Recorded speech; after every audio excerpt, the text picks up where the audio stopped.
अगले 7 दिन के अंदर तुम अपनी पूरी की पूरी मैथ्स को खत्म कर सकते हो। चाहे अभी तक तुमने बिल्कुल नहीं पढ़ा है, बट अगले 7 दिन के अंदर तुम अपने सिलेबस को भी खत्म कर सकते हो और मैथ्स के अंदर 95% तो बहुत आसानी से ला सकते हो। तो हाय एवरीवन, मेरा नाम है Prashant, mentor of thousands of students, और अब मैं आ गया हूं मैथ्स की एक बेहतरीन स्ट्रैटेजी तुम्हारे सामने लेकर। मुझे पता है यार, मैथ्स के अंदर बहुत बड़ा गैप तुम्हें मिल रहा है। अगले 7 से 8 दिन पूरे के पूरे तुम्हारे पास हैं, जिसमें कि तुम मैथ्स को 0 से पूरे 95 तक इजीली स्कोर कर सकते हो। अब देखो यार, दो टाइप के स्टूडेंट्स होंगे। एक वो स्टूडेंट जो कि ये सोचेंगे इतनी सारी छुट्टी, थोड़ा सा एंजॉय करने लगेंगे, बट तुम्हें ऐसा स्टूडेंट नहीं बनना है। तुम्हें वो स्टूडेंट बनना है जो कि इस समय को यूटिलाइज करे। यार देखो यार, मुझे पता है मैथ से बहुत सारे स्टूडेंट्स को डर लगता है। ये ना तुम्हारे लिए अपॉर्चुनिटी है। ये क्या है? अपॉर्चुनिटी। तुम्हें ना इस अगले 7 से 8 दिन के अंदर मेहनत करनी है, मैथ्स को खत्म करना है, इस स्ट्रैटेजी को फॉलो करना है और इजीली 95% स्कोर करना है। कैसे पढ़ना है, क्या पढ़ना है? भैया इतनी सारी प्रॉब्लम्स हैं, टेंशन मतलब, मैं तुम्हारे साथ हूं। तुम्हारा साथ साइंस में भी दिया, एसएसटी में भी दिया, हिंदी में भी दिया, यहां पर भी खड़ा हूं, इंग्लिश में भी दिया था, आईटी में भी दूंगा, एआई में भी दूंगा। तेरे साथ तेरे प्रशांत भैया खड़े हैं, डरने की बात नहीं है। और 11th में भी तेरे साथ दूंगा। कैसे दूंगा? एक चैनल अपना प्रशांत किराट क्लास 11th एंड 12th बना दिया है तुम्हारे लिए, उस पर जाके सब्सक्राइब कर लेना। उसके अंदर मैं तुम्हें क्लास 11th की फिजिक्स भी पढ़ाने वाला हूं, तो तुम्हारे साथ हूं, टेंशन मतलब। बात करते हैं तुम्हारी प्रॉब्लम्स की। मैथ्स में क्या क्या प्रॉब्लम्स आ रही है भैया? सबसे बड़ी प्रॉब्लम क्या है? क्वेश्चन सॉल्व ही नहीं होते। कितनी बार होता है हम क्वेश्चन सॉल्व करने की कोशिश करते हैं, बट डिमोटिवेशन फील होने लगता है क्वेश्चन क्योंकि सॉल्व ही नहीं हो पा रहे। अब इसका क्या सोल्यूशन है? अगली चीज, फॉर्मूला याद नहीं होते। कितने ऐसे स्टूडेंट्स हैं जिनको कुछ कुछ चैप्टर्स के फॉर्मूला याद नहीं हो रहे हैं, जैसे सरफेस एरिया, वॉल्यूम हो गया, स्टैटिस्टिक्स हो गया, इन सब के इतने सारे फॉर्मूले हैं। ऐसा लगता है कि इतने सारे फॉर्मूले कैसे याद करेंगे? क्या कोई ट्रिक है, क्या कोई टिप है? मैं वो ट्रिक टिप दोनों बता दूंगा। अगली चीज, स्लो कैलकुलेशन स्पीड। सच बताना, जब तुम्हारे प्री बोर्ड हुए थे उसके अंदर, तुम्हारे मैथ के अंदर क्वेश्चन पेपर छूटा था ना, कुछ कुछ क्वेश्चन छूट गए थे ना। क्यों? क्योंकि तुम्हारी मैथ्स की कैलकुलेशन स्लो है। कैसे फास्ट करोगे वो भी बता दूंगा अगले 7 दिन के अंदर। अगली चीज, न्यू क्वेश्चन देखते ब्लैंक हो जाते हो, होता है ना, नया क्वेश्चन देखा नहीं ब्लैंक हो गए। और लास्ट प्रॉब्लम, कौन कौन सी बुक्स को यूज करना है। भैया मेरा दोस्त कह रहा है आर डी शर्मा कह ले, मेरा एक दूसरा दोस्त कह रहा है आर एस अग्रवाल कर ले, मेरा एक तीसरा दोस्त कह रहा है बस पीवाईक्यू कर ले। अरे भैया किसकी मानू, किसकी सुनूं? तेरे प्रशांत भैया की सुन ले, जितना मैं बताऊंगा काम खत्म हो जाएगा। चलो एक एक करके इन सारी प्रॉब्लम्स को खत्म करते हैं और तेरे मैथ्स को एग्जाम को बहुत बेहतरीन बनाएंगे। बट उससे पहले तुझे अभी कमेंट कर देना है, this exam will be best exam of my life. लिख दो यार, है ना, लिख दो यार। चलो अब स्टार्ट करते हैं। सबसे पहले 7 डे का क्या क्या प्लान होना चाहिए। तो एक बहुत सिंपल सा प्लान है। प्लान क्या है? तुम्हें अगले 7 दिन के अंदर अपने कॉन्सेप्ट को स्ट्रॉन्ग करना है और क्वेश्चन प्रैक्टिस पे एकदम फोकस करना है। सबसे पहले तुम्हें देखनी है मैराथन। तुम्हारे जो शोभित भैया हैं वो तुम्हारे लिए मैराथन ला रहे हैं, है ना। अगले 7 8 9 दिन तुम्हारे साथ वो लगकर काम करने वाले हैं, तो तुम्हें उनकी मैराथन्स देख लेनी है। उनके अंदर तुम्हारे सारे चैप्टर्स के कॉन्सेप्ट तो स्ट्रांग हो ही जाएंगे। अब जब कॉन्सेप्ट स्ट्रांग हो गए, क्वेश्चन प्रैक्टिस हो गई, उसके बाद तुम आओगे एनसीईआरटी के ऊपर। देखो एनसीईआरटी का एक एक क्वेश्चन सॉल्व कर लेना। क्यों कह रहा हूं मैं? क्योंकि एनसीईआरटी के सारे क्वेश्चंस रिपीट कर सकते हैं। तुम जब बोर्ड का पेपर देखोगे ना, तुम्हें दिखेगा कि 5-6 सवाल तो सेम एनसीईआरटी के उठ के आ गए। तो एनसीईआरटी तो सॉल्व कर ही लेना हर एक चैप्टर की। उसके अलावा तुम्हें क्या करना है? प्रीवियस ईयर क्वेश्चन करने हैं। प्रीवियस ईयर क्वेश्चन बहुत इंपॉर्टेंट होते हैं, वो क्वेश्चन जो कि बार बार रिपीट हुए हैं। भैया हमें कैसे मदद होगी, हमें कैसे पता चलेगा कि प्रीवियस ईयर क्वेश्चन कौन कौन से बार बार रिपीट होते हैं? क्या भैया आप हमें इंपॉर्टेंट क्वेश्चन दोगे? वाइट टू फियर वन प्रशांत भैया इज हियर। तुझे इंपॉर्टेंट क्वेश्चन नहीं दे पाऊंगा मैं, बट मैं तुझे पता क्या दूंगा? Important type of question. आज तक किसी ने दिए, तुझे ऐसी चीज दे दूंगा जिससे 95% तुझे कोई रोक नहीं पाएगा। क्या है भैया इंपॉर्टेंट क्वेश्चन टाइप? तो मैं आपको एक एक करके थोड़ी सी आपको पीडीएफ दिखाता हूं, उससे आपको बहुत बेहतरीन आइडिया लगने वाला है। देखो ये आपकी क्या, मैथ्स की इंपॉर्टेंट टाइप ऑफ क्वेश्चन वाली पीडीएफ, ये आपको डिस्क्रिप्शन में मिलेगी। इसके अंदर है क्या? जैसे कि आपका पहला चैप्टर है रियल नंबर, तो आप ध्यान से देखोगे तो आपके रियल नंबर के अंदर मैंने वो टाइप ऑफ क्वेश्चन लिख दिए हैं जो कि बार बार पेपर के अंदर आते हैं। जैसे कि आप यहां पर देख सकते हो, find the HCF and LCM using prime factorisation, question आता है, लिख दिया है। उसके अलावा मैंने देखो यहां पर इंपॉर्टेंट भी लिखा है, proving the given number is irrational. यानी वो सारे टाइप ऑफ क्वेश्चन जो कि तुम्हारे प्रीवियस ईयर क्वेश्चन में बार बार रिपीट करें, वो हर एक चैप्टर के तुम्हें ऐसे दे दिए हैं। जैसे एक और चैप्टर दिखा देता हूं मैं, ये आपका अगला चैप्टर है पॉलिनोमियल। तो अगर मैं पॉलिनोमियल की बात करूं, देखो ऐसा ग्राफ वाला क्वेश्चन बार बार पूछने को आता है। उसके अलावा आप देख सकते हो सर जीरोस वाला जो क्वेश्चन है, ये तो हर बार पूछा जाता है। तो मैंने क्या करा है, मैंने इंपॉर्टेंट क्वेश्चन नहीं दिए, मैंने इंपॉर्टेंट टाइप ऑफ क्वेश्चन दिए। तुम्हें क्या करना है, तुमने मैराथन देखी, एनसीईआरटी सॉल्व करी, अब इस शीट को उठाना है, इस शीट में देखना है अच्छा रियल नंबर के 5 टाइप के क्वेश्चन इंपॉर्टेंट है।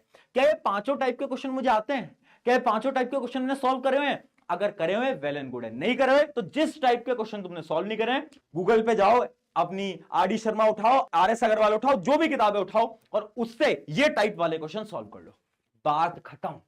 समझ पाए? ये बहुत नहीं, ऐसा खजाना है, खजाना कि तुम्हारे बहुत काम आने वाला है। इसको अच्छी तरीके से तुम्हें क्या करना है, यूटिलाइज करना होगा।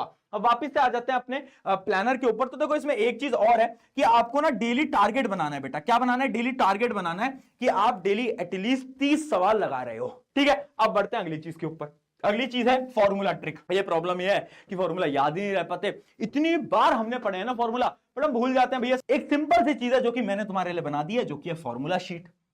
सारे चैप्टर के सारे फॉर्मूले शीट के अंदर तुम्हें मिल जाएंगे, वो मैं डिस्क्रिप्शन में दे दूंगा, टेलीग्राम पे दे दूंगा। बट देखो फॉर्मूला याद करने की ना एक सिंपल सी ट्रिक है। क्या है? Question practice trick.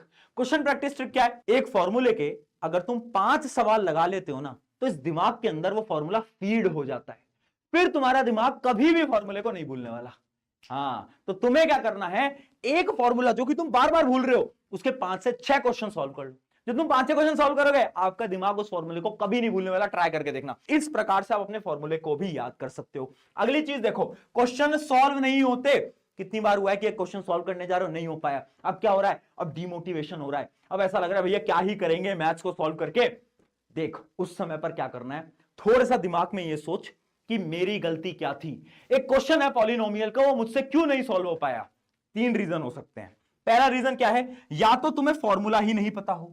फॉर्मूला नहीं पता हो ऐसा बहुत कम होगा, मेनली तुम्हें सारे फॉर्मूला पता होते हैं, तो ये रीजन तो बहुत कम आएगा। मेनली रीजन क्या आएगा कि तुम क्वेश्चन को रॉन्ग अप्रोच से सॉल्व कर रहे होगे, है ना? रॉन्ग अप्रोच से सॉल्व कर रहे होगे। उसका सोल्यूशन क्या है? उसका सोल्यूशन ये है ना कि तुम्हारा जो बेस है ना वो वीक है।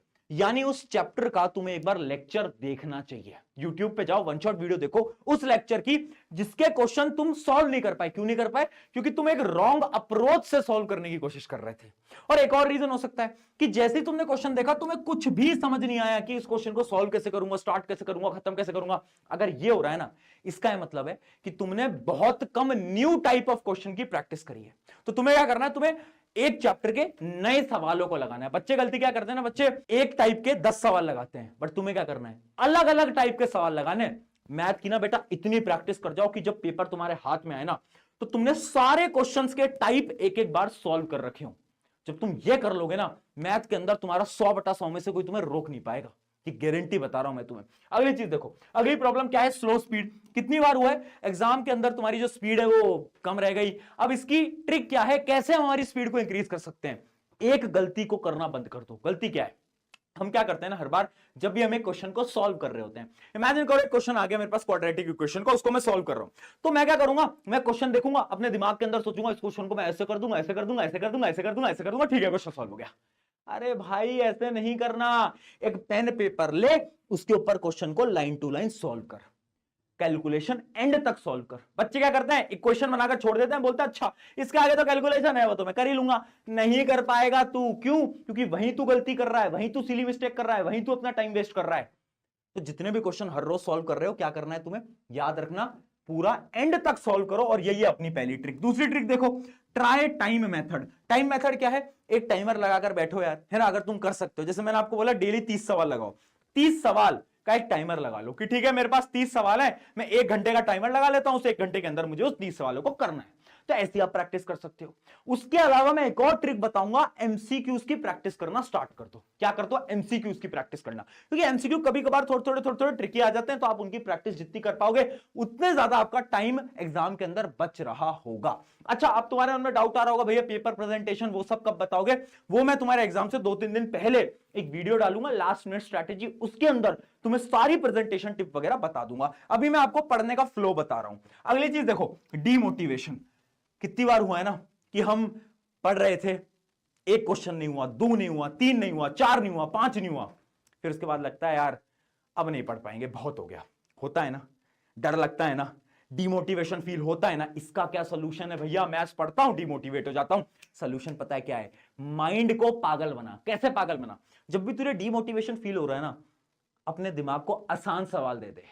यानी एनसीईआरटी के वो क्वेश्चन जो कि सिंपल है, उन सिंपल क्वेश्चन को उठाओ और सॉल्व करना क्या करो, स्टार्ट करो। जब तुम सिंपल क्वेश्चन को सॉल्व करना स्टार्ट करोगे तो यार दिमाग को लगेगा यार ये तो आसान है। और जब कोई चीज आसान होती है ना तो तुम्हारे दिमाग को उसमें इंटरेस्ट आ रहा होता है। तो ऐसे तुमने इंटरेस्ट को बिल्ड करा, इंटरेस्ट को बिल्ड करा, 2-3 सवाल आसान लगाए, उसके बाद टफ क्वेश्चंस पे बढ़ो। तो जब भी डिमोटिवेशन फील हो, आसान क्वेश्चन करो, उसके बाद टफ क्वेश्चन करना। इस बात को हमेशा याद करना, ये ट्रिक बहुत ज्यादा इंपॉर्टेंट रहने वाली है।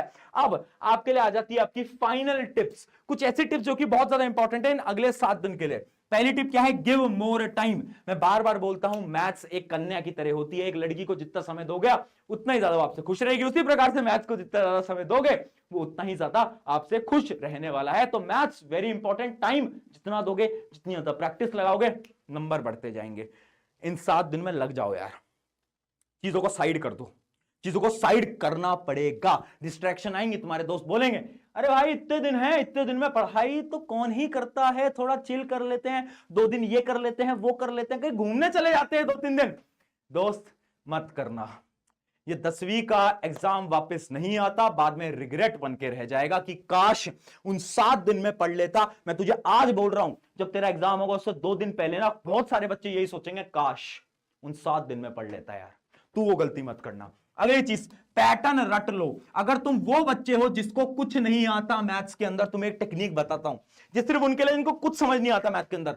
तुम ना डिफरेंट टाइप के क्वेश्चन को सॉल्व करो, और क्वेश्चन कैसे सॉल्व होता है उस पैटर्न को रट लो।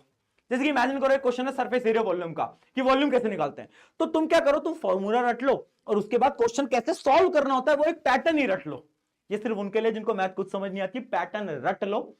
ये लास्ट ऑप्शन होता है ना, उनके लिए जिनको बिल्कुल कुछ नहीं आता। तो ये भी एक टेक्निक है जो क्या फॉलो कर सकते हो। अगली चीज, एनसीईआरटी पीवाईक्यू सैंपल पेपर, सबसे इंपॉर्टेंट एनसीईआरटी, बार बार क्वेश्चन दिखेंगे, पीवाईक्यू बता ही दिया है, शीट भी दे ही दी है। लास्ट चीज, fear equals to low score. देखो मैथ से तुम जितना डरोगे ना, जितना तुम मैथ से भागोगे, उतना ही कम नंबर आएंगे। ये रियलिटी है। मैथ्स के अंदर ना कॉन्फिडेंस बहुत इंपॉर्टेंट है। जब तुम एग्जाम में बैठोगे ना, तुम्हारा जो कॉन्फिडेंस है ना वो तुम्हारे स्कोर को डिसाइड करेगा। इमेजिन करो तुम एग्जाम के अंदर बैठे हो और तुम बहुत डरे हुए हो ना, तो तुम कुछ ना कुछ सिली मिस्टेक करके आओगे 101%। बट अगर तुम कॉन्फिडेंट हो, तुम खुद से बोल के गए हो कि this exam will be best exam of my life, तो तुम्हारे मार्क्स ऑटोमेटिकली इंक्रीज हो जाएंगे। तो ये थी आपकी कुछ टिप्स। अब हम मिलते हैं एग्जाम से 2-3 दिन पहले, जहां पर मैं आपको फाइनल प्रेजेंटेशन टिप्स दूंगा ऑन दिस नोट। शुक्रिया एवरीवन। प्रशांत भैया तेरे साथ हैं, तू डरे मत। लास्ट तक तेरा हाथ पकड़ा है तो छोड़ूंगा नहीं, एंड तक साथ निभाऊंगा। शुक्रिया।